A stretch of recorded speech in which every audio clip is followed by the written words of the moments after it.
Welcome to today's edition of the Rush 24/7 podcast. It's a sad observation, folks. I'm telling you, it's a sad, sad observation, but it's an observation that I don't think I'm alone in making. It seems like rioting is almost expected now. When there is a cop shooting, period. Don't care about the details. It seems like it's now axiomatic that there's going to be rioting or massive public protests or threats of rioting or threats of unrest every time the cops have to draw their weapons. Now stop and think about this. Where are we here? We're in the United States of America. We are in the second term of the presidency of the first African-American president ever elected so in this country. A former community organizer, agitator, organizer, same thing, who promised and assured us via hope and change that none of this would survive his presidency. This kind of thing was destined for the ash heap. We weren't going to have these kinds of divisive squabbles any longer. Because the election of the first African-American president would finally mean that we had matured, that we had seen the error of our sinful past. The election of the first African-American president, not just that act, but the man himself, with his promises and his assurances. It was going to unify us. The country was going to become one. The nation was going to be loved by all the peoples of the world. And via hope and change, there would be an unbridled optimism that would spread coast to coast, east to west, north to south, all across this country. And now look where we are. We're nowhere. In fact, not only are we nowhere near that, we have regressed. We have regressed, and we are in the process of regressing. Specifically in the area of race relations, but in general throughout our culture. Our culture is being roiled. Our society is being torn asunder. It is happening with happiness on the part of those doing the asundering. They are gleeful and feel like they have an objective to accomplish here by further division, creating angst. There doesn't seem to be any desire for hope and change to mean anything positive. There doesn't even seem to be any desire to want to try to unify, to get along. So is it a coincidence? It seems like now that whenever the police, anywhere, could be, in Charlotte, you have a black chief.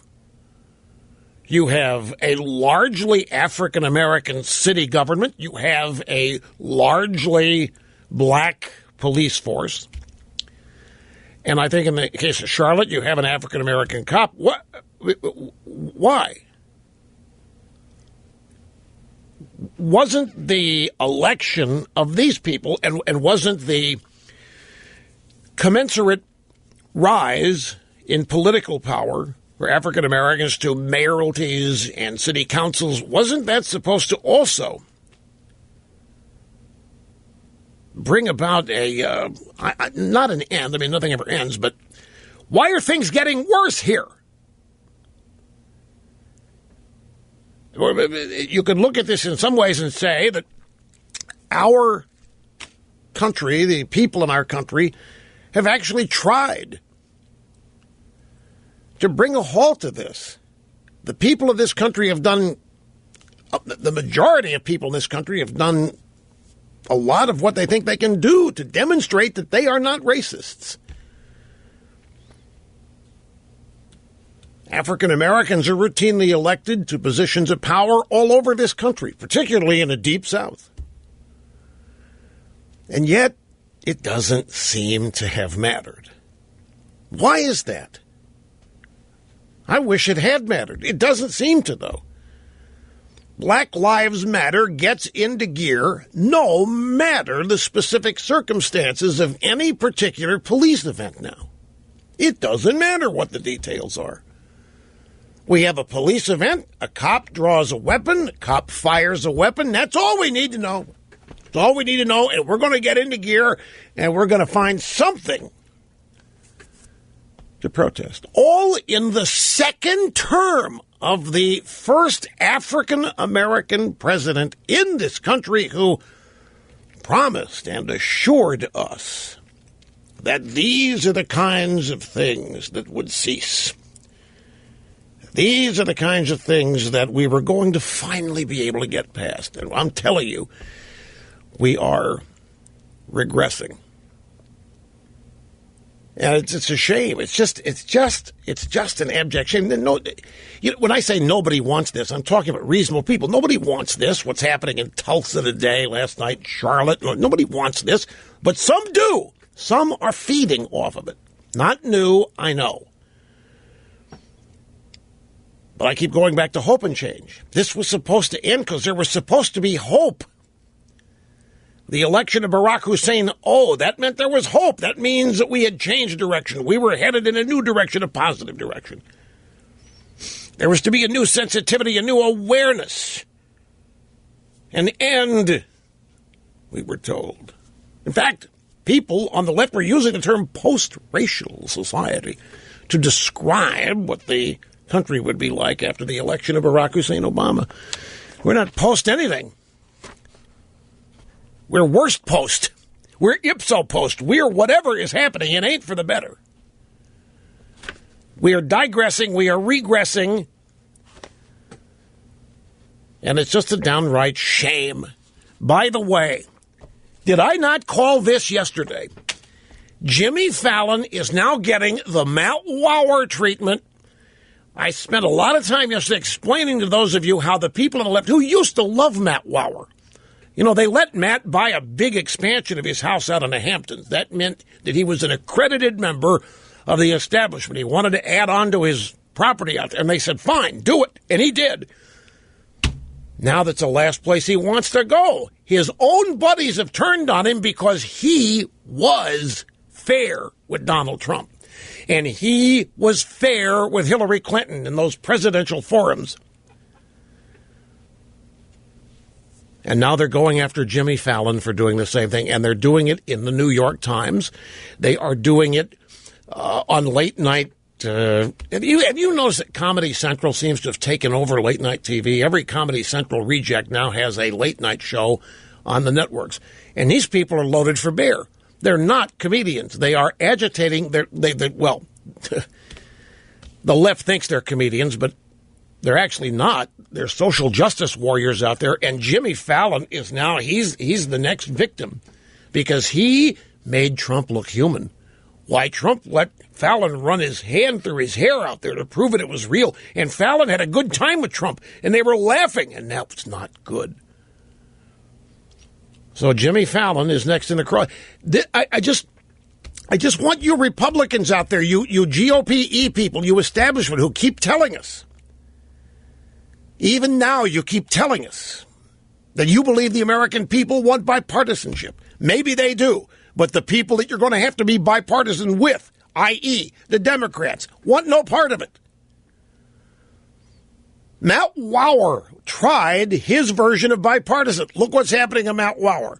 And then Jimmy Fallon tried it. Look what's happening to Jimmy Fallon. Same is going to happen to you people. It's not walking across the aisle and meeting people halfway and engaging in bipartisan this or bipartisan that. That's not even the desire.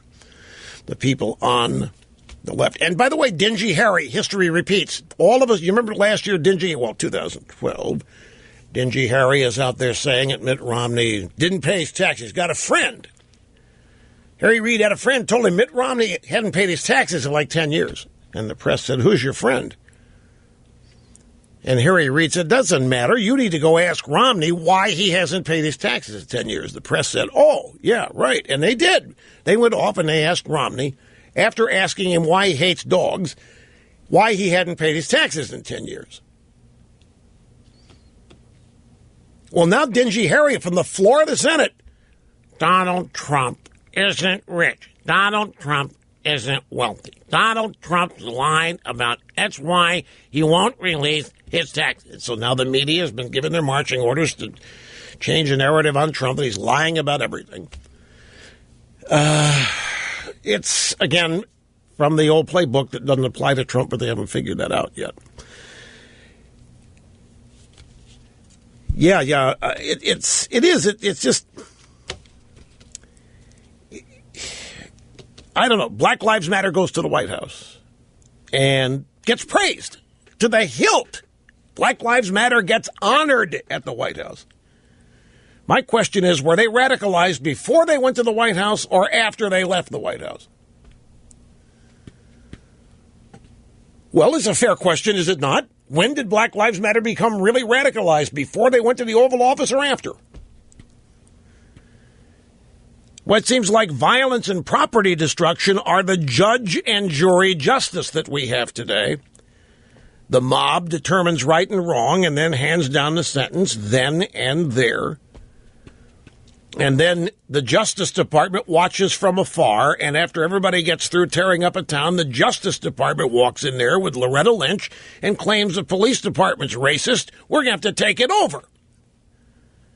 And we're going to have to impose our federal guidelines. Charlotte, you're next. Tulsa, we'll be there before the end of the year, before Obama's turns up. Thank you. I don't know, folks. It's just a shame. It's just nobody wants this except those who do. And it's a hell of a thing, but when you ask these things happen, who profits? Who benefits? Somebody is, somebody does. Nate Silver is out. This is going to disquiet those on the left. Trump has surged from... Now, Nate Silver, just explain this, what he does. I know you probably have heard me say, but we have new people tuning in every day here, folks, and they, in many cases, are hearing things for the first time that you've heard a lot, so indulge me. Nate Silver used to be at the New York Times. He's an analyst of polls. He's not a pollster, per se. He looks at everybody else's polls, and then he analyzes them as supposedly only he and his staff can, and then, after that analysis, he attaches a percentage of likelihood of victory to each candidate. And when this whole thing got started, Nate Silver factored that Trump had a 3% chance of winning the White House. Today, it's 48%. The latest vote projection from elections guru Nate Silver has Republican Donald Trump just 6 electoral votes short of winning and 1 point away from equaling Hillary Clinton's popular vote. The newest 538 survey. Trump's at 264 electoral votes, Clinton at 272. That's 2 more than she needs. It's the closest it's been in recent weeks. So Trump, just a couple of months ago, according to Nate Silver, 3% chance of winning, up now to 48%. And it is climbing. Nobody has to send me anything here. I just want to throw something out. I didn't print it because it's too in the weeds and too esoteric. But it's an interesting thing. Somebody credible, I don't even remember who, don't doubt me on this. They took the same data. This company went out and did a poll. They polled the American people. They polled, I think, something like 800 people. They gave the data to 5 different pollsters. 5 different pollsters produced 5 different results with the identical data. And the story purported to explain how this could happen, as though it was entirely understandable. How is it understandable? You have the polling questions, you have the answers, you have the crosstabs, you have the number, you have everything. In 4 of the 5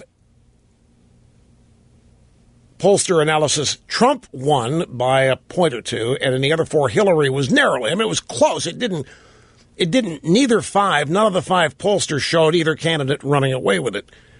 But it was the same data.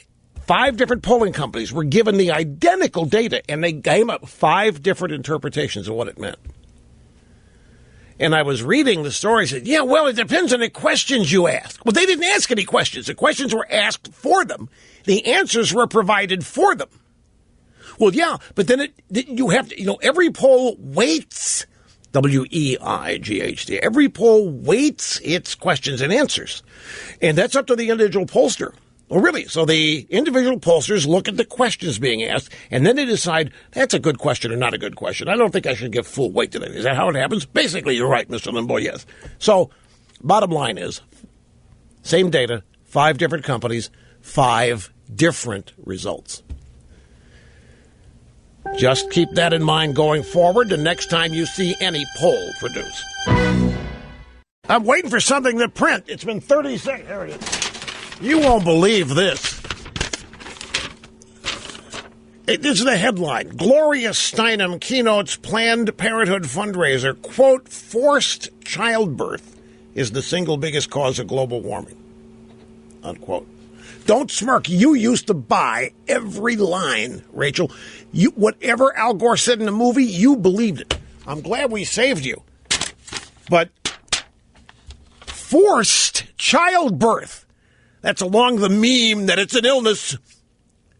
Childbirth is male oppression. Yeah, look at Angelina Jolie. Pitt. How many is she walking around with now? 6? Can you imagine the damage that family's doing to global warming under Gloria Steinem's theory? Just think of this. Forced childbirth, single biggest cause of global warming. Are those people panicking yet, do you think? But before you, folks, I always have to issue this caveat. There are a dangerously large, sad large number of millennials who are going to eat every word of that up and believe it. I have been shocked to learn how successful the global warming propaganda has been with millennials. And you know why? You know what the key word is with millennials is? I've studied this too. I'm prepared now to announce the results of my in-depth research. Sustainability is the magic word with millennials. If you tell them something is unsustainable, they will oppose it. It's amazing. You tell them it is sustainable, they love it. Well, our current way of life means the climate is unsustainable, which means to millennials, to a majority of them, which means we have to alter our way of life because where we're headed now, the Earth's life support systems are not sustainable. I was shocked to learn how many millennials really believe that by the time they hit 60 or 65 or whatever Social Security age is going to be for them, that the planet is going to be largely uninhabitable. They believe that almost identically the way seasoned citizens back in the 60s, 70s, 80s believed it when the Democrats told them that the Republicans want to kill Social Security, end their benefits, and kick them out of their houses. Remember how when you heard that, you said, why do these old people believe it? And I said, because they can't afford not to. What if it is true? They're going to have nothing. So they're going to keep voting Democrat just to make sure. They can't trust that the Democrats are lying to them. And the millennials are pretty much on the same page when it comes to climate change. They just believe it. It's their future. And if there's no planet, inhabitable planet, and they haven't figured out how to get us to Mars, they're cooked. Okay, before we get into the audio soundbites from Charlotte, North Carolina, and let's see what reaction there. I want you to hear a couple of soundbites. You know, yesterday we had the news. Kathleen Kennedy Townsend announced that she had been at the home of George H.W. Bush, 41, and she claimed that he told her that he was voting for Hillary. Now, he has stated that he's not going to announce who he's going to vote for. And so people have assumed that means he's not voting for the Republican nominee, but not necessarily. Could well be he's going to vote for the Republican nominee, but doesn't want anybody to know. Now, the thing is here that nobody heard him say this to her. It's at his home. They're in Maine. It's a 1,000 points of light charity cocktail party reception or something. And it's classic that a Kennedy would take a private conversation and run out to Facebook with it and blast it all over the place. But that's what happened. Now, the Bush family is not going to deny or confirm anything because they've said from the get-go that this is something they're not going to announce, so they're not going to react to it. So Kellyanne Conway was on Erin Burnett Out Front last night on CNN. And I think this is how you deal with it. I think she gave a great way, Kellyanne Conway, Trump's campaign spokesman and campaign manager. So the question was, former President George H.W. Bush says he will vote for Hillary Clinton. Now, that's not just voting for Donald Trump. That's voting for Hillary Clinton. What is your response to that, Kellyanne? Well, I respect the 92-year-old former president very much and his decision. And I think that Americans are very grateful to the Bush family for their public service. That's his right. Look, this was a bruising primary, and Jeb Bush really failed all expectations that he would be the, quote, electable, the predominant person on the stage. I mean, he lasted through South Carolina, got out of the race before March 1st. So I know there are a lot of hurt feelings there. Wow. That's an interesting take on it. Well, you kind of would understand him, George H.W. Bush, being a little bit out of shape after what happened to his son Jeb when they'd raised $115 million, and Jeb was considered the de facto winner, hands down, before things even began. So, yeah, you can understand it. So then, let's see, Erin Burnett followed up, and she said, all right, look, the Washington Post is reporting that Mr. Trump may have violated laws against self-dealing through his foundation. Now, I don't know if you've had a chance to read it, but they lay out several donations that he made to charities in order to settle lawsuits. One of them involved Mar-a-Lago. It was a $100,000 donation to a veterans charity and to settle fines that Mar-a-Lago owed Palm Beach over some sort of dispute about a flagpole. What? It wasn't a dispute about a flagpole. This was actually comical. I happen to know about this. Trump's Mar-a-Lago is right on the ocean, South Ocean Boulevard. It's right there at the turn by the Bath and Tennis Club. Yes, right there on the ocean. It was built by Marjorie Merriweather Post when she was married to E.F. Hutton. And her daughter, Dina Merrill, grew up in the place. And it's monstrous. Trump bought it for $10 million when he was married to Ivana back in the whenever days. $10 million. And refurbished it and renovated it and got permission to turn it into a private club with a portion of it reserved for his personal accommodations, residential area of it. And so he put up this giant American flag. He put up a flag that's bigger than the flags at automobile dealerships. And the town of Palm Beach got the vapors.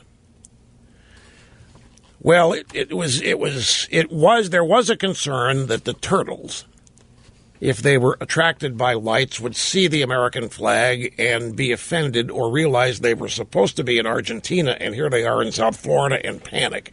I mean, the town can come up, believe me, with any justification for whatever it is that they want to limit citizens' freedom being. So there was all hell broke loose over the size of Trump's flag. And it was big. I mean, and if the wind was blowing and the thing was fully extended and flapping around up there, it was huge. But some in the hierarchy of the town leadership thought it was so big that it was an eyesore, and they associated it, since it was Trump doing it, they concluded that it was really a gauche way to market and advertise the club. They weren't opposed to the American flag flying. Don't misunderstand. This was just huge. So there were countless lawsuits back and forth. It was big news down here for quite a while. Now, I don't remember how it was settled, but the flag's still flying. The flag's it's still waving and flapping in the breeze up there. So there must have been some controversy with it, because that's the nature of Erin Burnett's question. One of these donations that he made to charities to settle lawsuits, one of them involved Mar-a-Lago, $100,000 to a veterans charity to settle fines that Mar-a-Lago owed Palm Beach over the size of the flag. She said flagpole. It wasn't about flagpole. It wasn't about the height. Now, of course, she said it's illegal to use a charity's money to benefit yourself or your business. Can you believe she's asking this question with the Clintons? I mean, this is incredible. She's asking this of Trump's spokesman, campaign manager, knowing full well. Do you know how much? What did I read the other day? The Clinton Foundation. Oh, I'm going to get this wrong. Something like $7 million was spent on travel alone. Or maybe it was 70% was spent on travel. I'm having I'll get it straightened out here before too long. But whatever the number is, it's astounding. It's how much money not going to charity. The Clinton Family Foundation is there to enrich members of the Clinton family and close associates. I do know that the amount of money that actually gets spent on charitable works in the foundation is less than 30%. They've got like a 70% off-the-top expense ledger, and the pastor's like 30%, as opposed to the Marine Corps Law Enforcement Foundation, which is 99% goes to the charity. And it's even there's a story here today about the Democrats. Here it is. In fact, I got it right here. Clinton Foundation has been a negative, according to a Democrat leader. The Clinton Foundation and the Clinton Global Initiative are meeting in New York this week. Coincides with the UN bringing all these ne'er-do-wells from all over the world into town, because a lot of them are women. So the Clinton Global Initiative is timed to happen at the same time. It was $7.8 million on travel in 2014, $5.2 million on charitable grants. That's what it was. The Clinton Foundation, $7.8 million on travel for whoever works at the foundation, and the same year they donated $5.2 million to charity. So anyway, you thought I'd lost my place. You're probably very frustrated. Why did I get to the soundbite? Well, here we are. So she says to Kellyanne Conway, are you concerned at all that Mr. Trump may have broken the law with the way he was using his own charity to pay for things? This is a classic Donald Trump. He wanted to raise the American flag as high as he possibly could over Mar-a-Lago. I think a lot of Americans at this point would applaud that. And, of course, the county said he couldn't do it. It had to be smaller, so they started assessing a $1,250 a day fine. So the way that they, quote, settled it was for Mr. Trump to donate $100,000 to a veterans group. I don't want that to be lost here. I want to point out to you that the Trump Foundation has no permanent staff, no paid staff, no overhead. No one from the Trump family takes a penny as a salary or as benefits. Contrast that to, as we know, the slush fund, otherwise known as the Clinton Foundation. Slush fund, exactly. That's exactly what I call it. Slush fund. Nobody at the Trump family takes a dime out of it. So there you have it. So Kellyanne Conway, I think, in two different sound bites, dealt with all of this exactly as it should be dealt with. We'll be back. Yeah, there was on the Trump flag and the flagpole, there was a controversy over how high the flagpole was because of the size of the flag. The flag was huge. I should say huge. The flag was. So there was a height component to this. Okay, grab audio sound bites 1, 2, and 3. Then we're going to grab a phone call or two on this. This is the police chief. Mecklenburg Police Chief, Charlotte Mecklenburg Police Chief, Keith Lamont. Wait a minute now. The chief's name is Kerr Putney, and he's speaking about the police shooting of Keith Lamont Scott, who's the resident in Charlotte. Remember now, we have an African-American Charlotte police chief. We have an African-American victim. Yet what is Black Lives Matter all about? White cops murdering innocent black men. That's the narrative. That's the meme. That's the thing they raise money on and radicalize over. Not only do we have a black police chief here. We have black mayor. No, white mayor, but black town council. If I've got that right. Predominantly black city government in Charlotte, North Carolina. I mean, just throw that out there because it does matter. If they're going to be the ones to make this about race, and if they're going to try to establish another Ferguson narrative here, that a white cop ran around, murdered an innocent black citizen. And so it's Black Lives Matter to the rescue. Not the case here. The facts do not match the Black Lives Matter narrative. Here is the police chief. The officers gave loud, clear, verbal commands, which were also heard by many of the witnesses. They were instructing the subject, once he got out of the vehicle, to drop the weapon. In spite of the verbal commands, Mr. Scott, as I said, exited his vehicle armed with a handgun as the officers continued to yell at him to drop it.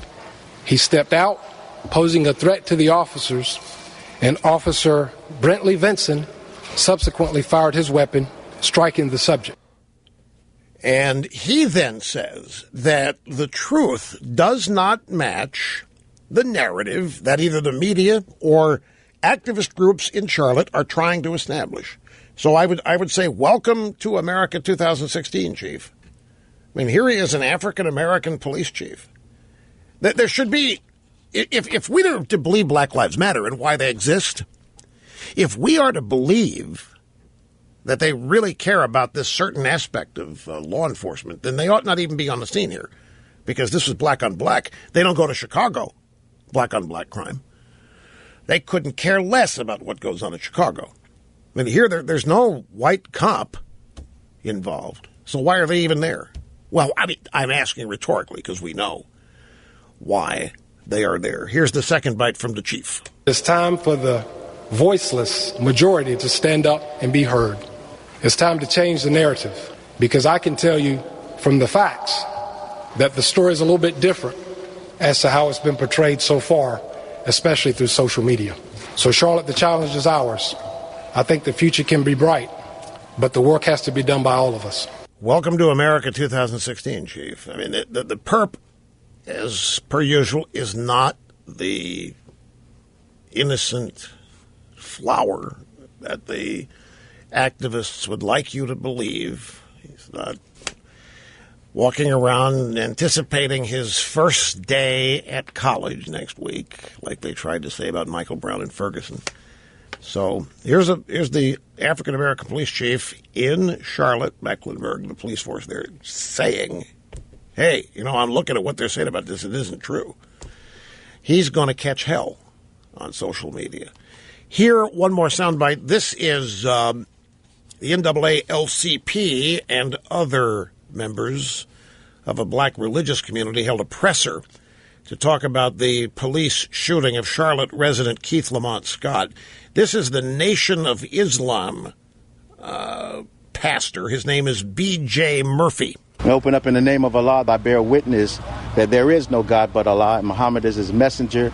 I greet everyone at this press conference in the greeting words of peace. What we're standing up for now is our black manhood and our black people who are being gunned down in the street, and we don't get no justice. So what I'm calling for and what we're calling for is an economic boycott of the whole city of Charlotte. Since black lives do not matter for this city, then our black dollar shouldn't matter, right? Don't spend no money with no white folks that don't respect us. And that's all I got to say, brothers and sisters. Well, fine, except there's no white person involved in the shooting here. That is right, correct? The cop is African-American as well, right? And so yet here's the Nation of Islam,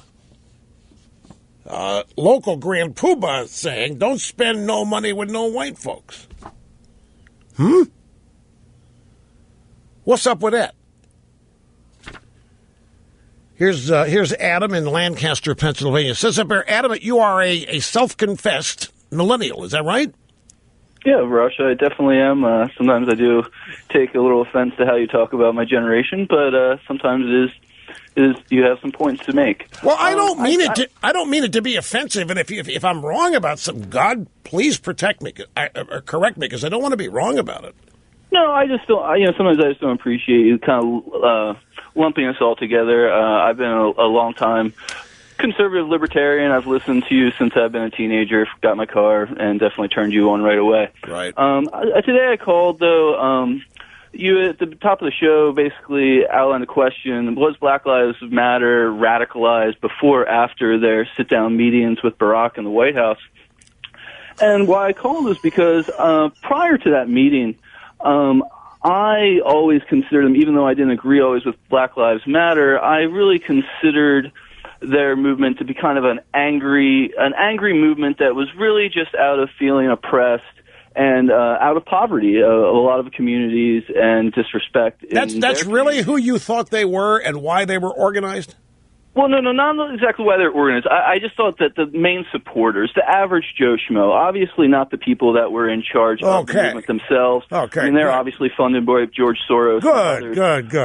But what I'm really getting at was after their meeting with Barack, they put out their 6 demands.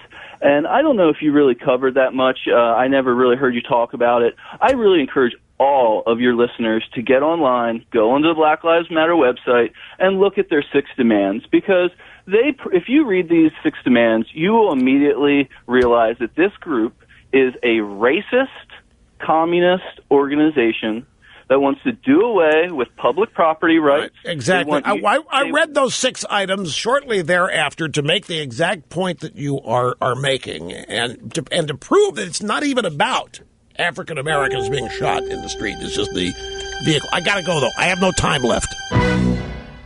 A quick question here. Why is Hillary Clinton not called out to demand that she denounce the rioting and violence of Black Lives Matter? I mean, they're her group, right? I mean, they're going to they support her. Why does she not get demanded to denounce them? Greetings, my good friends, and welcome back. It's great to have you. This is the award-winning, thrill-packed, ever-exciting, unpredictable, growing by leaps and bounds Rush Limbaugh program on the Excellence in Broadcasting Network. 800-282-2882 if you want to be on the program. And the email address, lrushbaugh@eibnet.com. In Charlotte, the New York Times is reporting that Chief Putney said that the perp there had a weapon when he exited the vehicle. Officers were giving loud, clear verbal commands. The suspect exited the vehicle with a handgun, threatening officers. Now, family members of the man who was shot, Keith Scott, 43, family members said he was unarmed. He was only holding a book. This is part of the story. He was in the process of turning his life around. He was going to go back to school, and he was turning his life around. He got out of the car, and he was holding a book.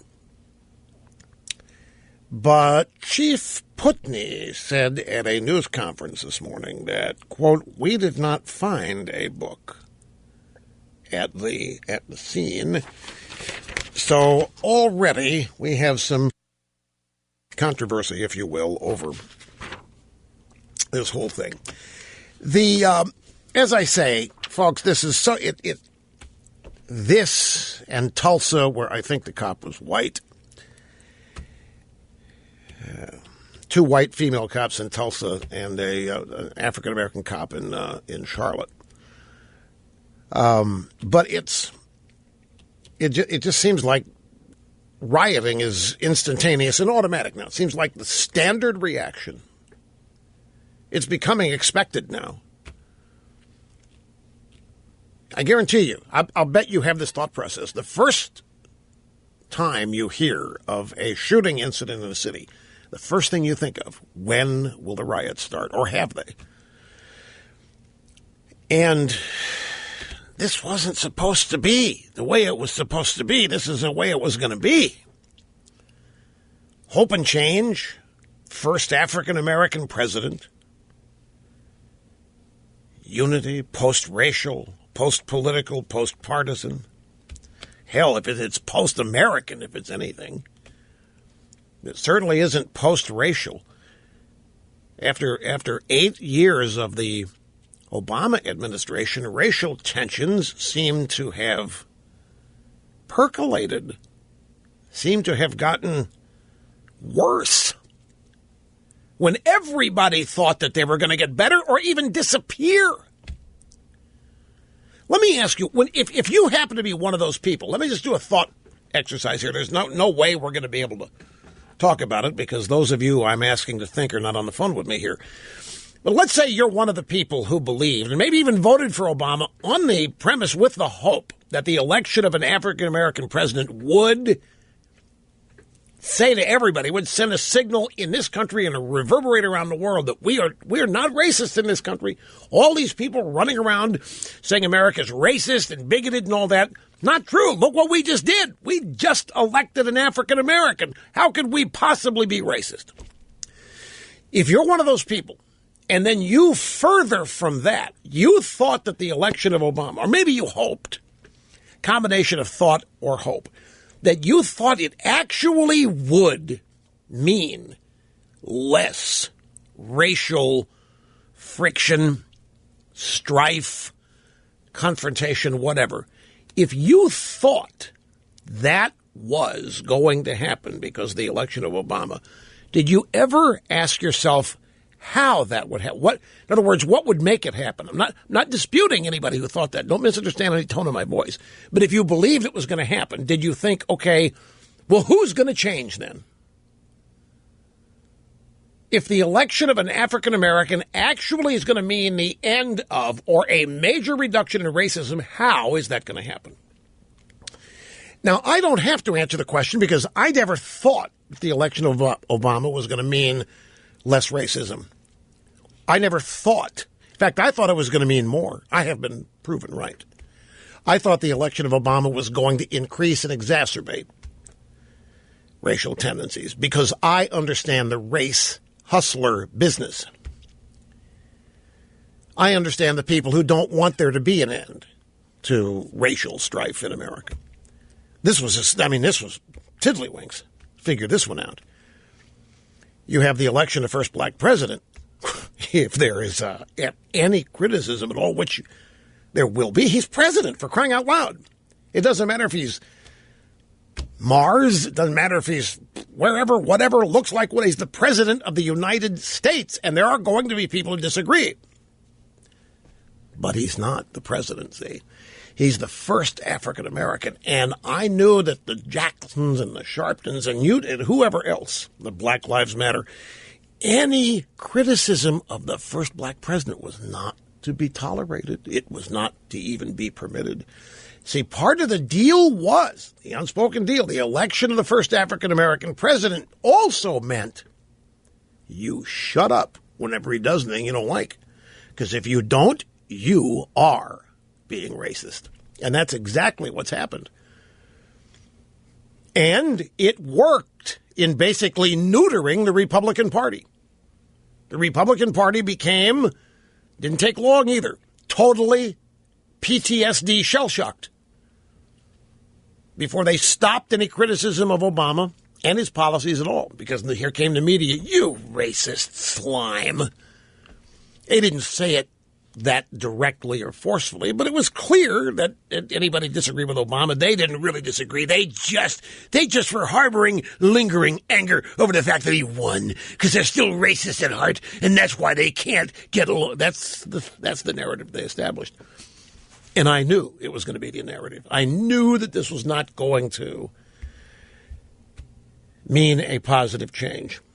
And it wouldn't have, even if the first African-American had been conservative, it would have been even worse then.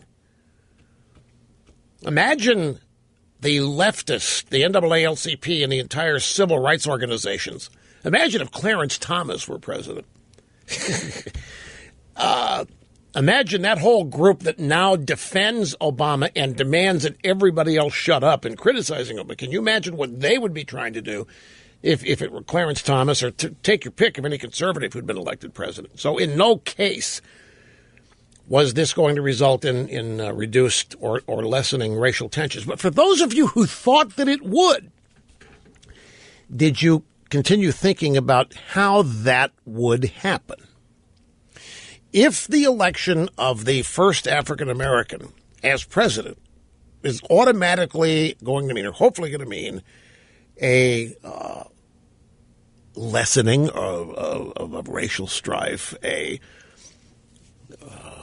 shall we even look positively, that it's going to get better. Did you ask yourself how it was going to happen? And if you ask yourself how it's going to happen, you have to ask another question. Who's going to change? Who is going to change? Because then you got to start saying, well, who's to blame for it now? Who is to blame for the... If you want to acknowledge that there's racism in America, okay, fine. The election of first African-American president is going to end it. Okay, fine. How? Who is going to stop being racist because Obama was elected? In other words, the act of magic has occurred. The rabbit's been pulled out of the hat, and the first president of African-American heritage is elected. What next? Who has to change in order for a healing and a lessening of racial strife to begin? I don't want to go any further than that because I'm trying to get you to think independently here of where I'm going with this.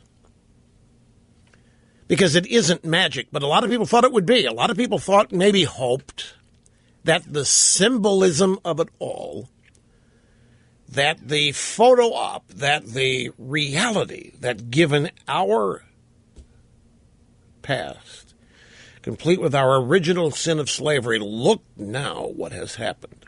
Okay, fine and dandy, but then that day and every day forward, there's going to be much less racial disharmony, shall we say. Who is going to have to change in order for that to happen? Now it gets kind of uncomfortable answering it this way, thinking about it this way, doesn't it?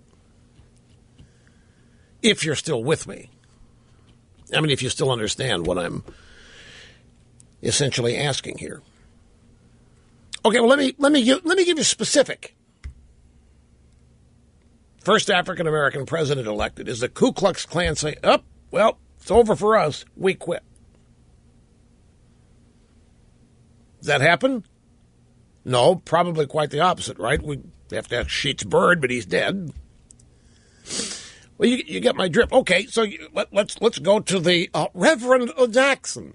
Reverend Jackson, we just have the first African-American president elected. Does that mean you've accomplished your objectives and it's time to stand down? Hell no. What are you talking, fool? No way. Okay. Yeah, well, Reverend Jackson did want to have, he on Fox News, he actually stated he wanted to attack Obama's manhood and clip a piece of it. So my point is, somebody's going to have to change. It all boils down to, who do you think are the racists in America that by virtue of Obama's election are going to automatically, okay, what? I don't need to be a racist anymore because the guy won. Well, who? How was it going to happen? You get where I'm going with this? I hope you do. In the meantime, my friends, we'll take a brief obscene profit time out here and continue with your phone calls and whatever else happens right after this. Don't go away. Charlotte Observer, recount of what happened in Charlotte. Late last night, all lanes of Interstate 85 were reopened early Wednesday, but still littered with debris after a night of protests over an officer-involved shooting of an African-American suspect in the University City area. A dozen cops were injured Tuesday night in a series of clashes, and reports were coming in early Wednesday of motorists on Interstate 85 being hurt and their cars damaged when protesters threw rocks and other debris off interstate overpasses onto traffic below. One of the officers was hit in the face with a rock, and among at least 7 hospitalized due to injuries. The Walmart on North Tyson Street was among the sites attacked and looted by protesters, and it was closed early Wednesday with wooden pallets piled in front of the doors. 3 or more tractor-trailer trucks were stopped and looted, and at least 2 fires were started on the interstate as the protesters burned items from the trucks. This is why I opened the program by asking, is this now standard operating procedure? We have law enforcement involved shooting, automatic riots. In this case, the officer was black. Do you know where the officer went to school? Liberty University. No, he went to Jerry Falwell's university, Liberty University, played football. Yeah, they have a football team. It's not like... And, the NFL, by the way, that's a whole other story. The ratings are continuing to plummet. But we'll get to that in due course. So you have an African-American cop, Liberty University grad, and a black perp. And the family is saying, hey, he was sitting in his car. He was in the shade. He was reading a book because he's changing his life. Preparing to go back to university. The police chief said, we didn't find a book. The guy got out of a car with a gun. But the family's denying that all happened. So the riot, nothing's real. The riots are new normal. Nothing is real. Everything is what you can make. If you can sell your narrative, to hell with the facts. You know, speaking of which, I didn't know this about Dr. Phil. Pardon my interruption of myself here. I'll get back to it in a second. I watched a TV show last night called Bull. And it stars Michael Weatherly, who was late of NCIS. And his character is Jason Bull. And you know what Dr. Phil did before he does what he does now?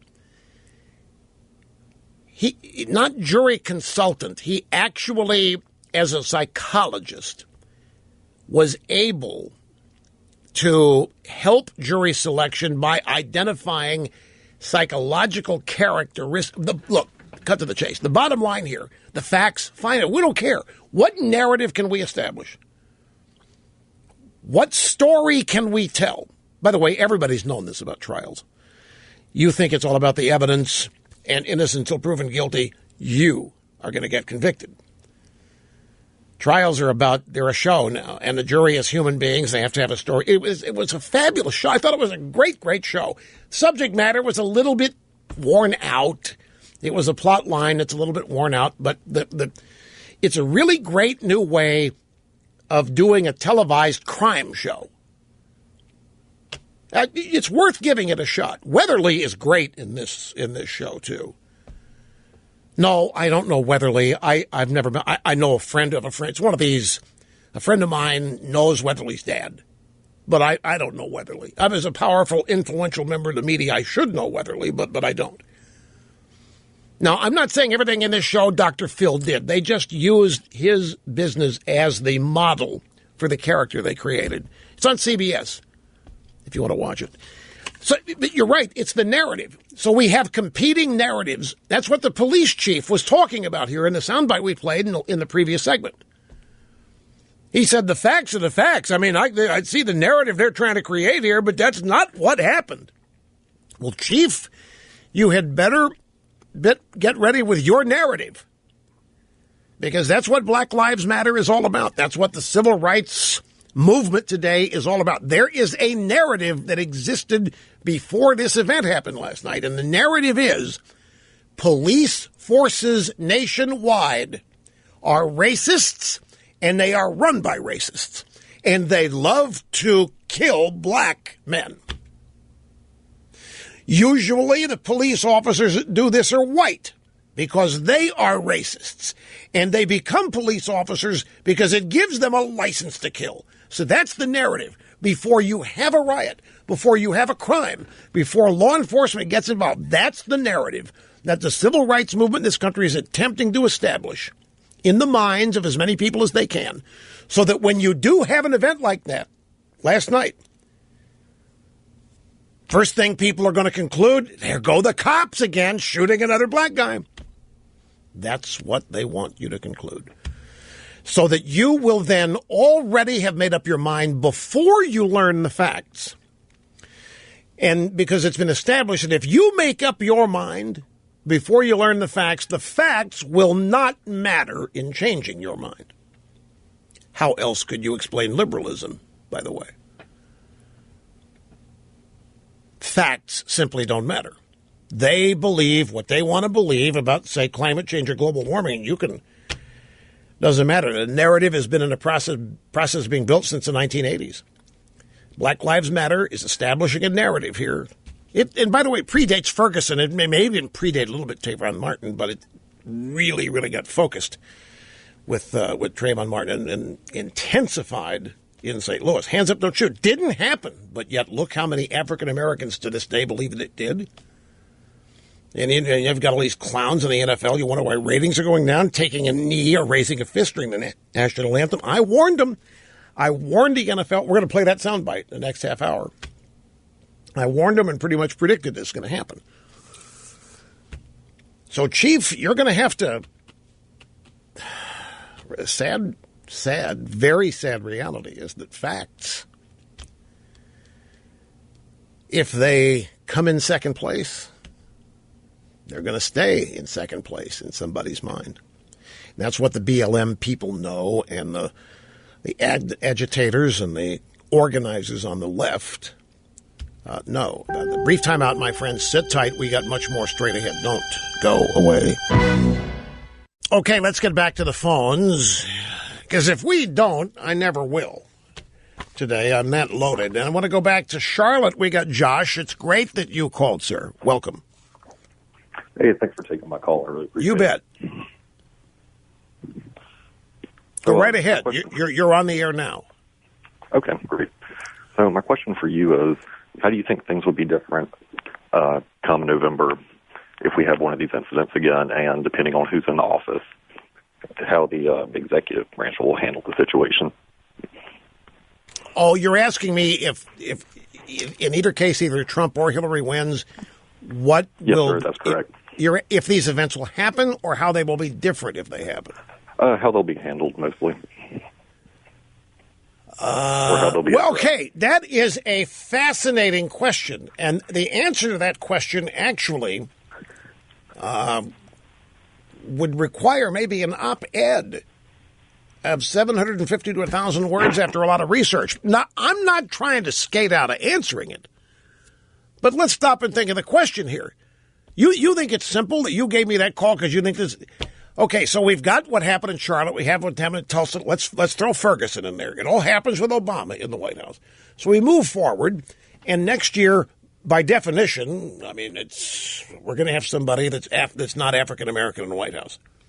So what effect is that going to have?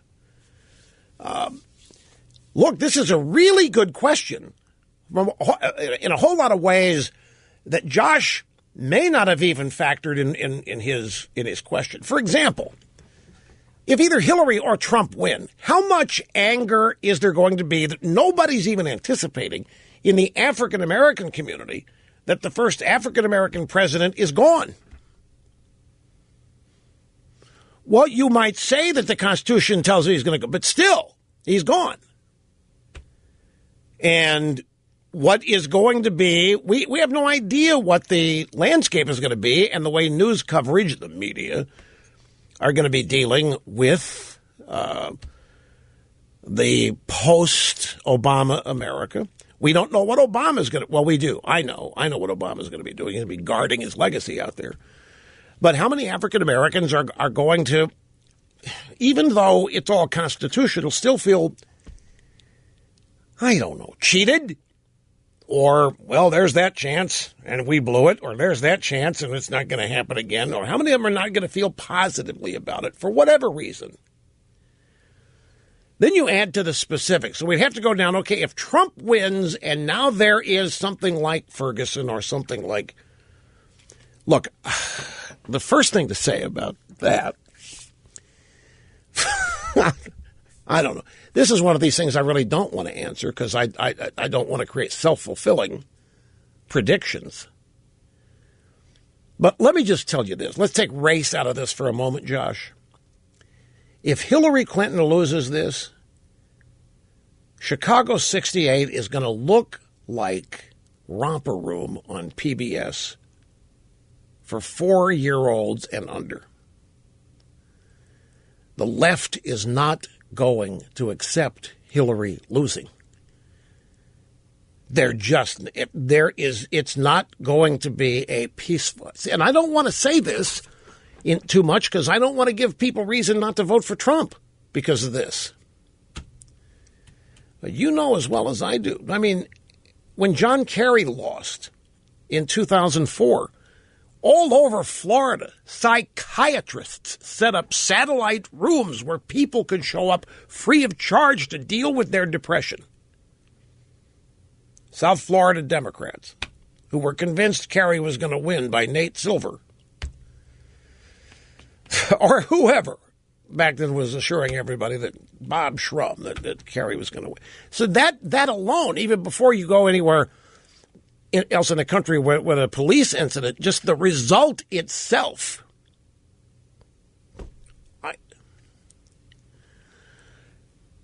After the campaign of what? Love Trump.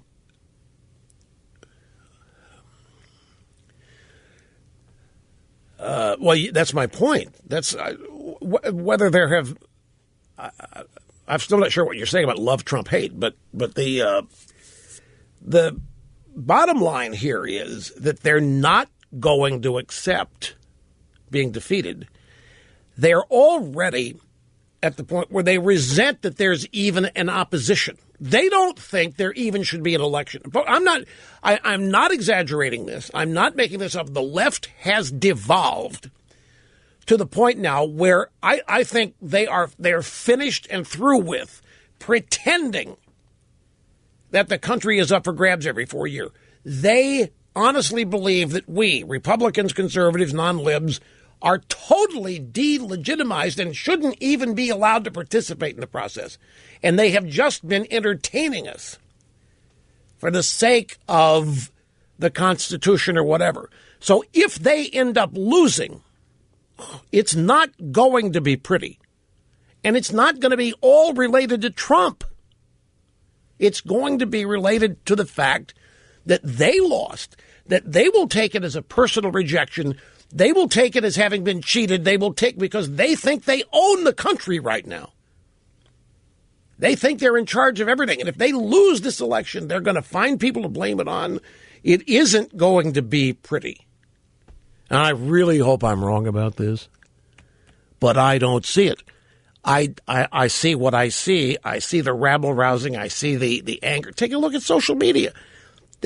Social media is what it is now. I don't think it's an outlier. I think social media is an indication of just how unhinged, genuinely angry,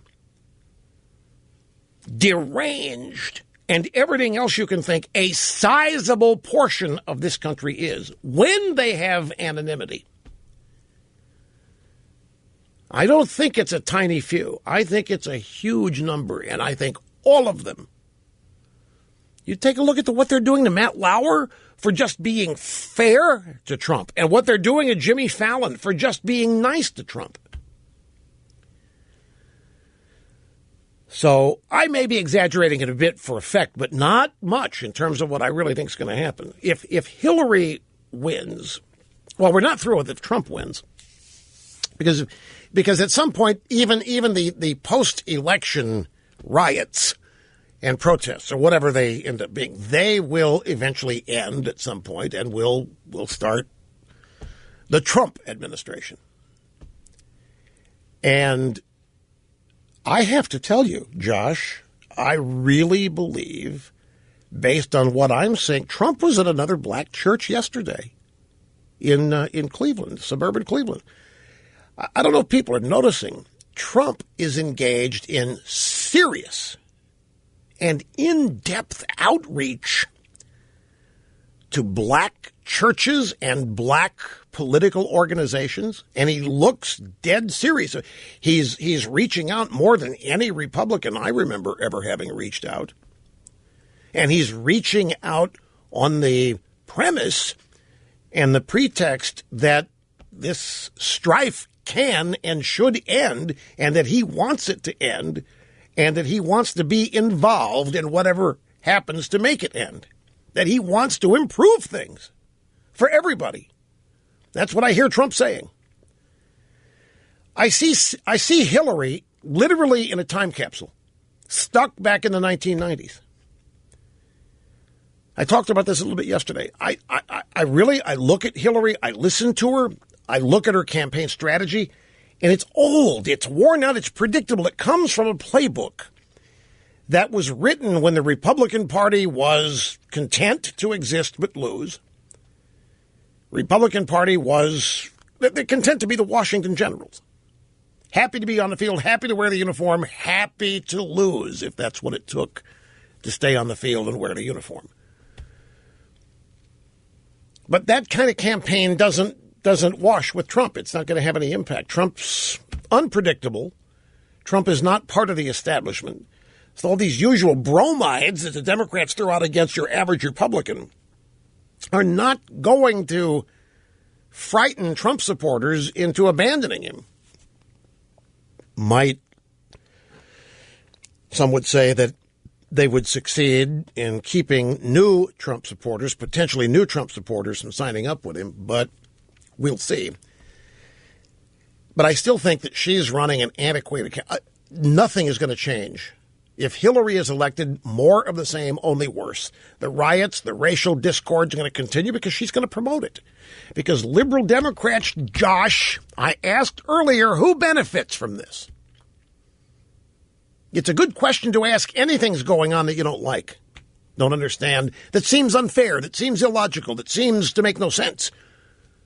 Why does it still happen then? Well, somebody's benefiting. So you have to ask yourself, with every Ferguson, every Trayvon Martin, every Charlotte, every Dallas. I mean, look at how these events are adding up now. Every Detroit. Ask yourself, who benefits? And I can tell you right now, one of the primary beneficiaries is the Democrat Party. It defies common sense, but they are one of the beneficiaries.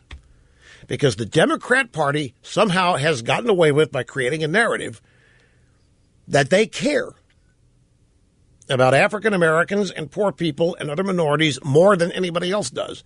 But it's fascinating. Life doesn't get better for the people the Democrats care about.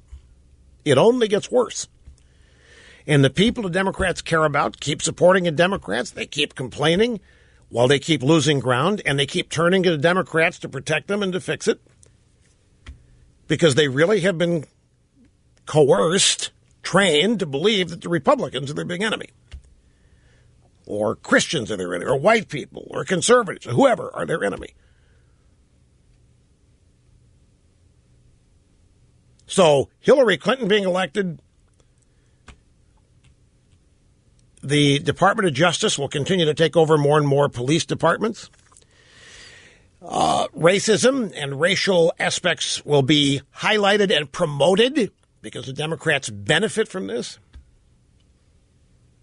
There will not be any substantive, serious attempts to solve any of these problems. The Democrats will, in order to continue to curry favor with African Americans and minorities, will continue to blame and blame and blame and try to punish people that may have had nothing to do with any of these events at all. They will continue to weaken police departments, weaken law enforcement. They will continue to chastise and attack law enforcement as inherently racist and bigoted. Whatever has gone on these last 8 years, you're just going to get more of it. And there won't be hardly any opposition to it because the Republicans are going to be just... half the Republicans, if Hillary wins, are going to be, yeah, we told you so. See, it was the biggest mistake in the world. And they're going to be applauding, and they're going to be out there saying, I deserve to be credited for being smart because I told you Trump couldn't win. So they're going to be, in their own way, happy about it. Other Republicans are just going to, oh, my God, we don't exist anymore. And they're going to stop opposing anything because there's not going to be the strength of numbers to stop it. You can say goodbye to Supreme Court. You can say goodbye to a lot of the traditions and institutions that have in the past been the glue. That is essentially the rule of law that has kept our society together and functioning in a forward manner. Hillary Clinton doesn't know anything but this. This is who she is. Obama, Alinsky, all this hyper leftism is who she is. But specifically to your question about these events, she doesn't know how to solve these. What's she going to do? She going to go into Charlotte? I ain't no ways tired. Right, you take naps for 2 days in a row getting ready for debates. Of course you're not tired. I got to take a break. I'm a little long here, folks. Back. I want to thank Josh from Charlotte, Carolina, our last caller. That he may not even know what a great question that was. I could do a full 3 hours answering his question. His question essentially was, okay, these events happened, but what if Trump's president or Hillary? What's different? Whoa, just that question alone it provides the opportunity to be, if done right, extremely persuasive. Now, everybody's asked, well, what if Hillary wins? What if Trump wins? But tying it to a specific event like this then opens up all of the things you have to consider. Like Trump wins election night and the next day, I'm telling you, you had better start thinking about it now. If you're not already, it's simply going to be unacceptable and intolerable to the people on the left, especially after they've told that Hillary's winning this thing in a landslide. They've been told she's running away with it. They've been told Trump's a buffoon. Look at all they've been told that they believe. You mark my words. Here's George in Madison Heights, Virginia. Great to have you with us on the program today. Hello. Thanks, Rush. The thing is, everything you say sets off 100 thoughts. It does with me anyway.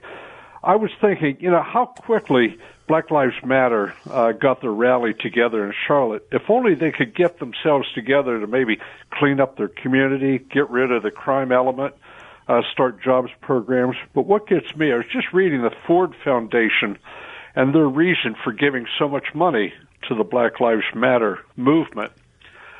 It reminds me of Yasser Arafat when he died with a $2 billion estate. Why didn't he use it to help the Palestinian people? Why doesn't the Black Lives Matter charity, $100 million, that would do a lot of good towards joblessness, education, stemming the breakdown of the black family. That money could be used elsewhere rather than just fomenting hatred. Yeah, but look, you can answer your own question here, George. You know damn well the Black Lives Matter people. What do you mean, we? You think we should spend $100 million? We work so hard to have somebody donate to us? It's the government's job to clean up neighborhoods. It's a government's job to keep people out of jail. It's a government's job to put the cops in jail. What, you want us to spend our money? Screw you, dude. That's their attitude about it. Well, I'm 72 years old, and it didn't used to be that way. Well, the idea of using other people's money has been around as long as I've been alive. But I don't mean disrespect. You're right, of course. But his original question, I'm glad you have anonymity here, George. You realize what you said. Why did Black Lives Matter use some of their money to help clean up a neighborhood? Who says they need to clean up their neighborhood? That's racism right there, George. You swerved into it, didn't even know it. You insulted their communities by suggesting that there's anything to clean up there. Easy for you to say, in your picket fence gated community is what they would say to you in response. I mean, we're so screwed here. You can't even speak honestly about stuff. Oh my gosh, look at... Just enough time here to say, hang on. As you can tell, we are on a roll here today, folks. And we will continue to be so and be back here before you know it. Don't go anywhere. Greetings, and welcome back. Great to have you. Rush Limbaugh, having more fun than a human being should be allowed to have here behind the golden EIB microphone. Here's another story. This is, actually, it's a column, I guess, by Chris Steyerwalt, the political director at Fox News. And he starts his piece today, how many times have I said to you, in fact, even on today's broadcast, when talking about Hillary and her campaign, it wasn't supposed to be this way. They were supposed to have this wrapped up. Trump was going to be, don't you understand, a cakewalk. Those dumb Republicans, they stupid idiots, look at what they've done. They've nominated the absolute worst cupcake they could ever throw up. They looked at this as like Ohio State versus West Overy University. It wasn't even supposed to be a contest. This was not how it's supposed to be. And they are panicking in the inner sanctum of the Democrat Party. And they're panicking over a lot. They're panicking over the fact that Hillary is not liked and respected and popular. They're panicked over the fact that still being a Clinton is not enough to get her with a 10-point lead or greater. They're panicked over the fact that she's not trustworthy. They're panicked over the fact that she doesn't have the stamina and the energy to even get on the campaign trail. They are panicked and worried that she's going to have something go wrong physically during the debate. They are worried about a lot. And they never saw it coming. This is the beautiful thing about it. They were so cocky. They were so certain. They were so self-absorbed. Man, I'll tell you, the attitude that Democrats copped, and many Republicans in the primaries, are the attitudes that anybody worth their salt teaching you when you're a young person tells you never, ever, ever think it's over before it's over. Never, ever think you have won something before it's over. Never, ever think it's over until it is. Never, ever cop an arrogant attitude because it's always likely to come back and bite you. And this is Steyerwalt in his piece today has let me give you two pull quotes from it. The possibility, and he has to write this stuff. I mean, this is in journalism 101. This is you have your premise and then you allow that you could be wrong. The possibility still exists for the kind of election that Clinton expected. But with 5 days until the first debate, that's not how it's shaping up. Instead, preceding her coronation, Clinton finds herself in a daily dogfight against a rival who will say or do anything to win. Does she still have enough energy left to win? Does she have enough time? Who knows? But don't ask her and her campaign. If they could forecast the future that well, they wouldn't be in this fix in the first place. You know that question about energy? Does she still have the enough energy left to win? How long do you think they've known she's got problems? They have to have known for a long time. They have to have known that she's got a stamina problem. They have to have known, I mean, she's not been a hermit in the sense that she hasn't lived such a way as to hide all this. So they have to have known. So I would think that the fact that Trump won the nomination was probably a huge sigh of relief, because I will bet you that along with his arrogance and cockiness, with Trump ending up as the opponent, I am sure they said to themselves, boy, this is the best thing could have happened. She's not going to have to campaign every day to beat this guy, because this guy is going to defeat himself. This guy is going to implode. He may not even be in the race by the time we get to Election Day. So they were probably breathing a huge sigh of relief. And with every one of these episodes, and I'm going to tell you something, folks, the media is downplaying this, as they, of course, would. How many of you, let me just ask you this, how many of you are old enough to have remembered or have seen it perhaps replayed, that moment when John Hinckley attempted to assassinate Ronaldus Magnus, and there was chaos, and they hustled him into the limousine? I mean, literally shoved him in the limousine. The Secret Service did, and that limousine took out of there at full speed. Do you remember if you were around then, maybe the early 80s, and you saw this, that's a powerful image. Your president just got shot, and you have no idea. And the first reports were that it wasn't serious, that the shot may have even missed the president, that James Brady took the brunt of it. And then you learn later that Reagan is in life-threatening surgery, life-threatening circumstances in surgery. Well, I'm here to tell you that video on the Sunday of 9/11, media is going to de-emphasize this, are going to downplay it, but I guarantee you the people in the inner sanctum of the Clinton campaign are not. That video where she seizes and nearly collapses and is bobbing up and down and nearly falls to the ground just trying to enter a van, which is there because she has to leave a 9/11 event early because she has fallen ill or something. People who have seen it, and that thing has been recycled and replayed on YouTube gazillions of times. And this is one of these things that drive-by, since they're not playing that video, they are allowing themselves to, they're fooling themselves into believing that there's no impact of that. We're not playing that video. Nobody really saw that. And besides, we've explained it.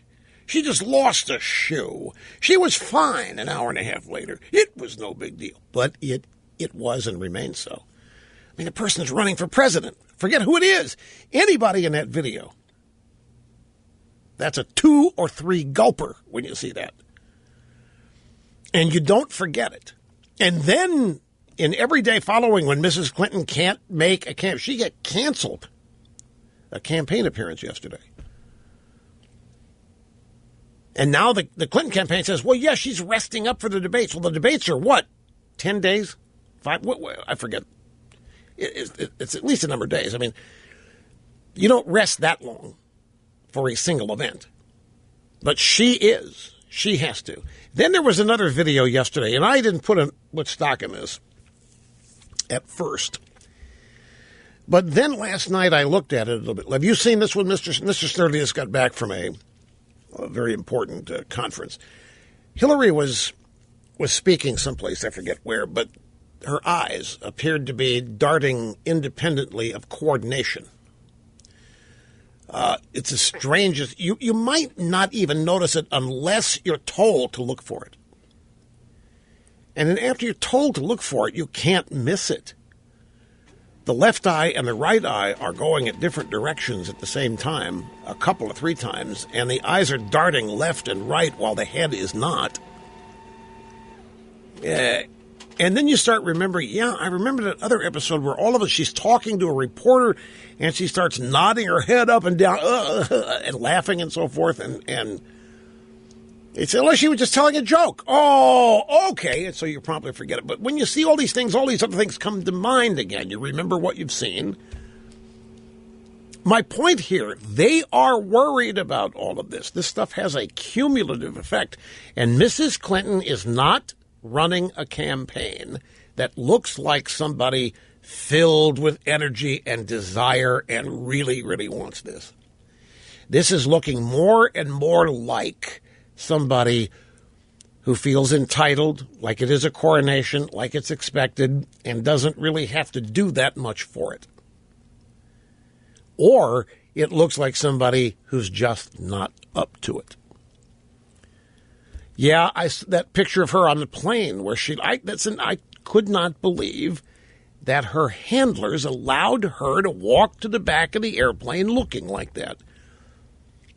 The same thing, I couldn't believe her handlers allowed her to continue that 4-minute coughing spasm without, Tim Kaine should have stood up there and grabbed the microphone and taken over, been a little chivalrous instead of standing there clapping and laughing like she's cracking jokes. Yeah, they sent her back to talk to the little press gaggle there on Hillary Force 1, Hildebeest 1. And I forget what even she was talking about, but she tried to look somber and everything, but man, it didn't work. So, rather than contemplating her cabinet, Clinton is instead working desperately to prevent panic in Democrat quarters as weeks of poor performance leave her with only a whisker of a lead in the national contest and trailing in some key states. Remember, where this was supposed to be a blowout. There was supposed to be an obliteration of Donald Trump. So I'm glad other people are catching up on this. This is not how it was supposed to be. And it just means that there's panic out there in the Democrat sectors. Then you're not going to see it. You just have to know it. Now, I want to go some sound bites in because I mentioned the NFL. in the last hour. We've had 2 weeks of the NFL now. Opening night, ratings down. The Thursday night opener between the Broncos and the Panthers down. Then the first Sunday night down. Then the first Monday, even the Steelers are normally ratings gold. They have the biggest national fan base outside the Cowboys. It's close nip and tuck. That game, Steelers-Redskins, was down. Either and compared to last year and compared to previous years. Week 2 comes along. All the primetime games down again. The Sunday night primetime game on NBC down. Monday night NFL. That was a yawner. The Bears and the Eagles. And so now we've got 2 weeks of data. The NFL's numbers are down between 11 and 12, 14%. They tell you that we're not panicking. Yeah, of course not. Because they're still miles ahead of anything else on TV at the time. But you still can't miss the trend. And you know, it's funny because all these sports writers are wringing their hands trying to explain it. What in the world? Why? We don't quite understand it. And so they're asking, is it because Brady is suspended? Is it because there aren't that many star quarterbacks like, who is Dak, what's his name, in Dallas? Dak Prescott, right. And no star running back in Dallas, and then there's no, I mean, that's what the sport writers are asking. The answer is right in front of their face. I mean, the sports writers, if you really want to know, the sports media is contributing to the ratings decline by virtue of the way they've decided to report on the game. The NFL front office is the Republicans, and the players are the victimized minorities. The referees are the cops, and that's how football's being reported today. And football, sports, is where people go to get away from that garbage. You get away from fantasy football, the word fantasy, what the hell? Football, sports, that's where you go to get away from all of that you can't escape the other days of the week. But with the media bringing all of this cultural and societal stuff straight into the league, and the players helping out by acting like victims and perpetrators, gives the media the perfect opportunity to write about football as though it's not football. It's just another element of American culture where there's racism and bigotry and rich Republicans who don't respect people and what have you. And they wonder, and then so you have guys like Kaepernick. Stop it. Colin Kaepernick, if it weren't for football, would have to go out and get a loan to buy a car like anybody else. It doesn't wash. Colin Kaepernick, a second-string quarterback, trying to become famous for letting everybody to know he doesn't think this is any great place and he doesn't think it's any great flag. And they think that people are going to just ignore this or embrace it, and then other players want to get in on the action and they start copycatting this. And then you've got members of the military say, you NFL players, you really want to compare yourselves to what we do? You really think you're brave sitting down for the national anthem? You really think you've got courage by putting your fist in the air when the anthem's playing? You think because you put on shoulder pads and a helmet that you're brave and courageous? Try body armor and an AK-47 at minimum wage, with people shooting bullets at you instead of throwing footballs at you. This is what people are saying. And I, El Rushbo, ever prescient, back on 9/11. Well, this is actually August 30th, when Kaepernick first started this caper.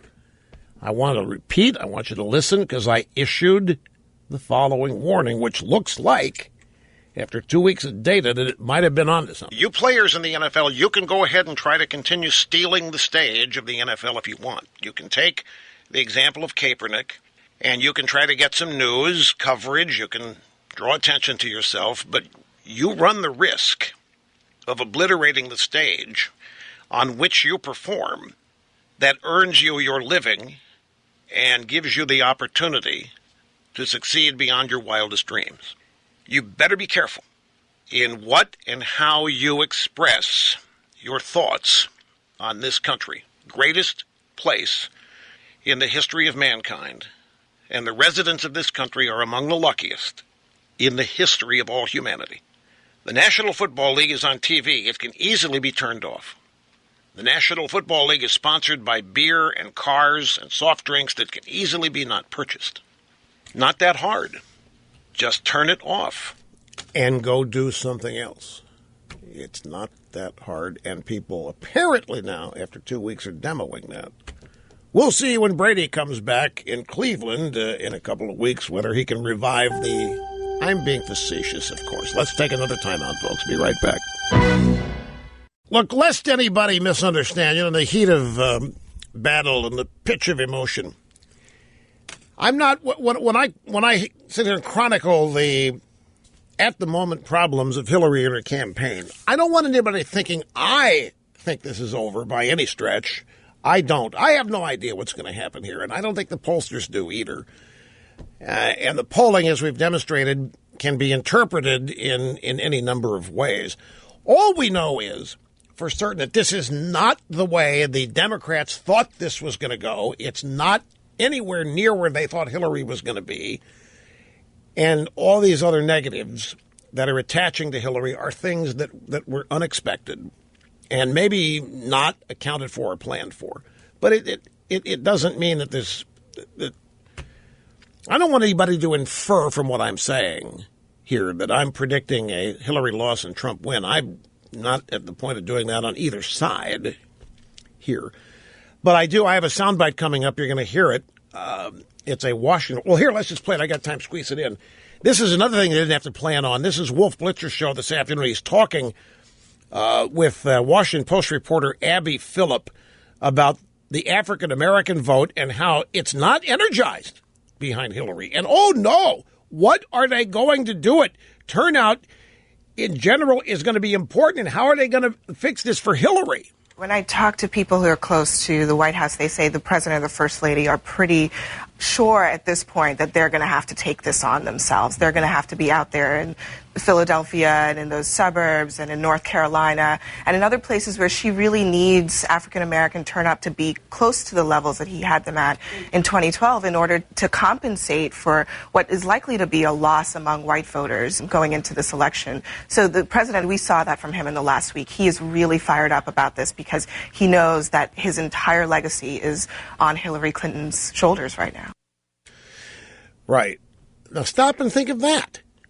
That cannot be a comforting thing. If you're Barack Hussein and you're sitting there with your wife telling you what for about your legacy, and you realize that it's on Hillary Clinton's shoulders, you're not going to leave it at that.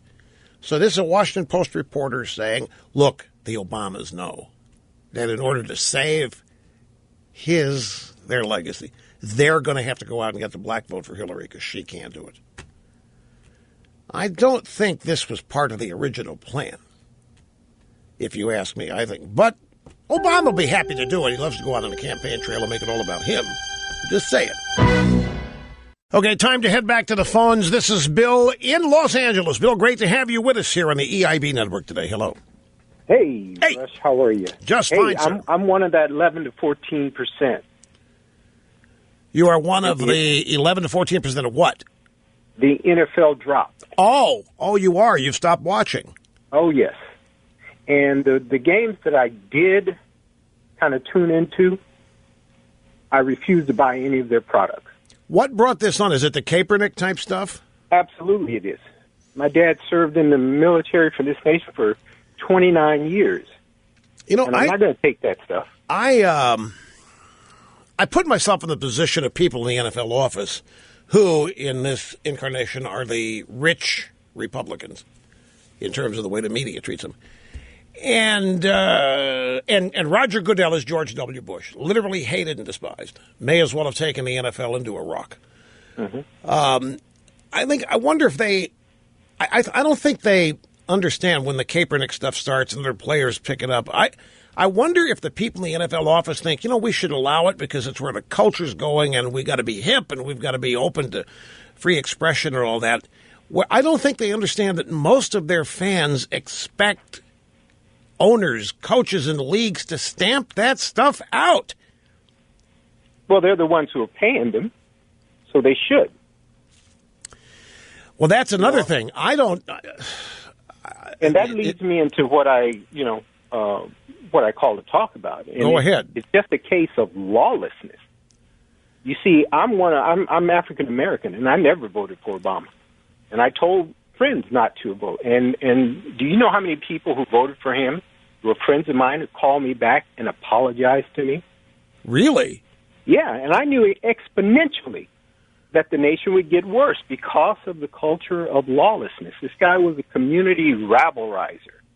You know, he's anti-Constitution. He's an abortionist. So that spirit is going to, set over the nation while he's president. Yeah. And look at it today. It's a spirit of lawlessness. That's how community agitation and organizers accomplish what they accomplish, get people to behave outside the law. In fact, to make your point, let me tell you a little short story. When I first started this program, and we first got our affiliate in Los Angeles, and I went out there to do the show from there for a week and to get to know the people and let them know they'd made a very wise choice and so forth. And they set up newspaper interviews, which is what they thought they needed to do. And I've been talking to it was not the LA, maybe it was the LA Times. I had a coffee or some of the LA Times, and they were at the point the AIDS and gay activism was going nuts, and they were invading St. Patrick and throwing condoms at the Cardinal and general unrest. And this reporter was totally sympathetic to it and thought that I was the meanest, worst SOB on earth for not understanding it. And she said, it's the only way they can be noticed. And I said, let me turn this around. I'm in the get noticed business. I've got a radio program. You seem to disapprove of what I do to get noticed. But why do you think whatever? I'm not breaking any laws. All I'm doing is talking. And you think I'm a reprobate and an irresponsible, dangerous character? These people are out there actually impacting lives. Whoever, not just this group, but every public protester, like what happened in Ferguson. You're talking about community organizers.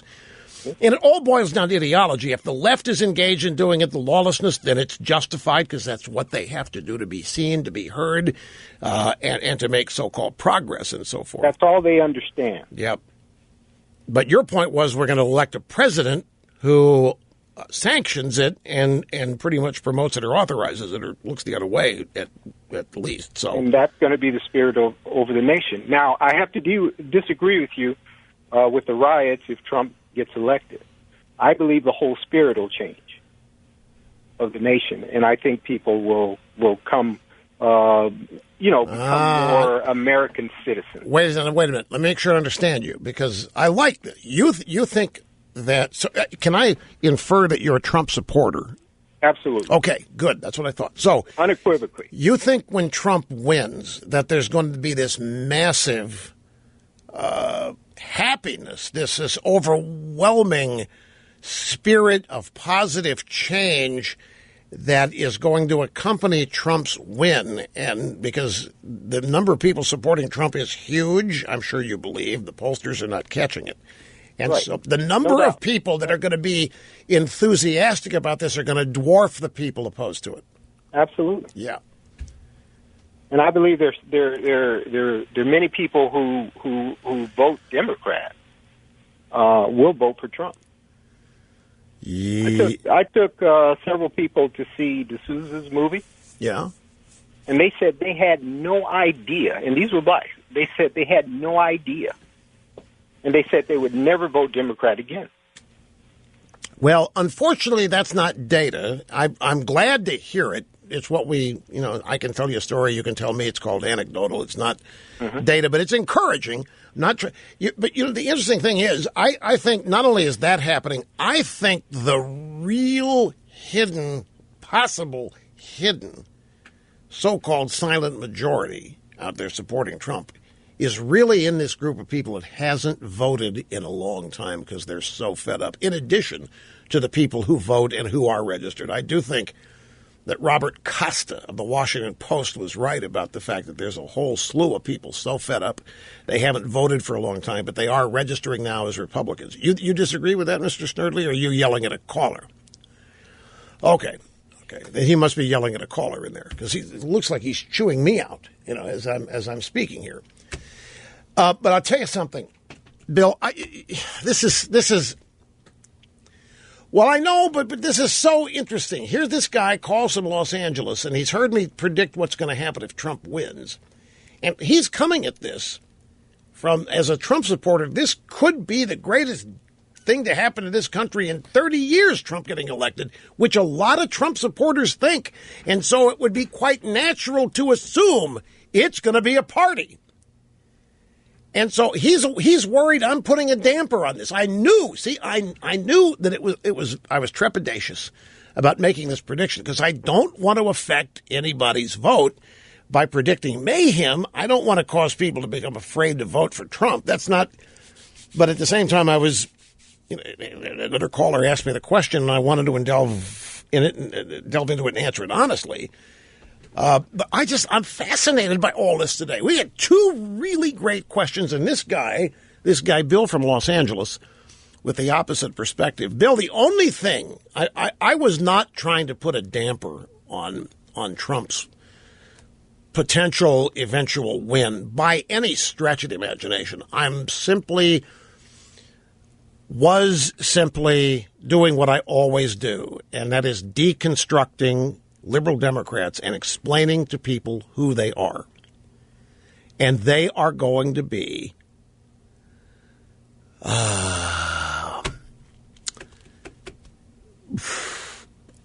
well, it's really not predictable, but the odds are they're going to be out of control.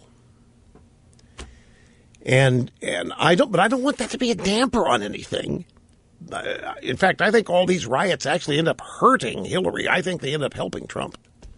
If you must know, that's what I think is happening. I don't think any of this stuff's hurting Trump, despite the media trying to make it look like Trump is somehow responsible for it. I think it's the exact opposite of that. But please, you Trumpsters out there, by predicting the dissatisfaction, let's leave it at that the left would have over Trump victory. I'm not arguing against a Trump win. Don't misunderstand. They've thrown everything they have at Trump, and they're not through throwing things at Trump. And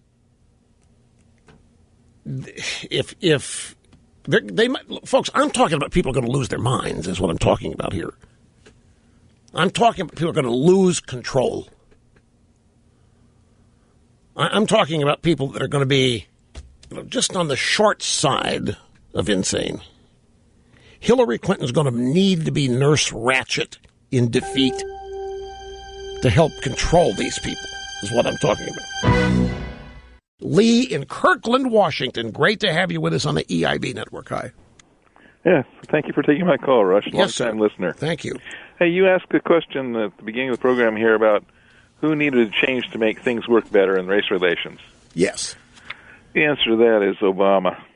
If he had held to his words to start with before he showed his final what he really was, but he stirred racial tensions and anti-police narrative all along.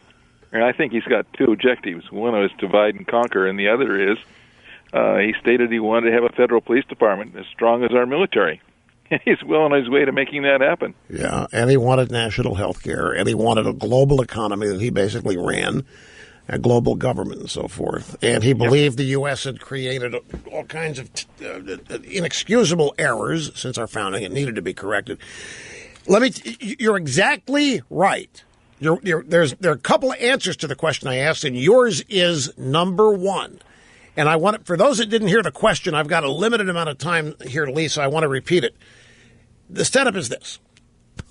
You elect Obama, you vote for Obama 2008 because you believe the election of first black president is going to mean an end to racial strife, or at least we're going to be reversing our direction. We're going to be on a road to where it's all going to get better because we will have made a statement. America, how could we possibly be racist if we just elected an African American as president? Well, my question was, well, for that to all happen, somebody has to change. I mean, just because somebody's all of a sudden in the Oval Office of a different race, what has to change for race relations to improve? Who has to change? What is going to change, and who's going to change just because Obama's there? And if you start honestly thinking about that, you can go pretty deep with it. And what Lee is saying here, well, obviously Obama was the guy that was going to have to lead. He was going to have to, hope and change was going to have to mean something. Hope and change hasn't,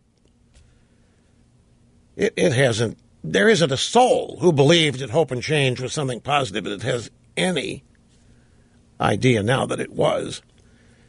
But I mean, who were the racists that were going to stop being racist after Obama was elected? That's what was going to have to happen. Who was, okay, you know what? I'm racist, but since Obama won, I'm not. Who was going to do that? Was the Klan going to surrender and quit? No. How was it going to happen? That was the think peace question. Well, that's it. Folks, sadly, 3 hours of the day where this country and life seems normal, over for today. We'll do it again tomorrow. Same time, 21 hours from now. As always, thank you so much for being with us. We'll see you next time.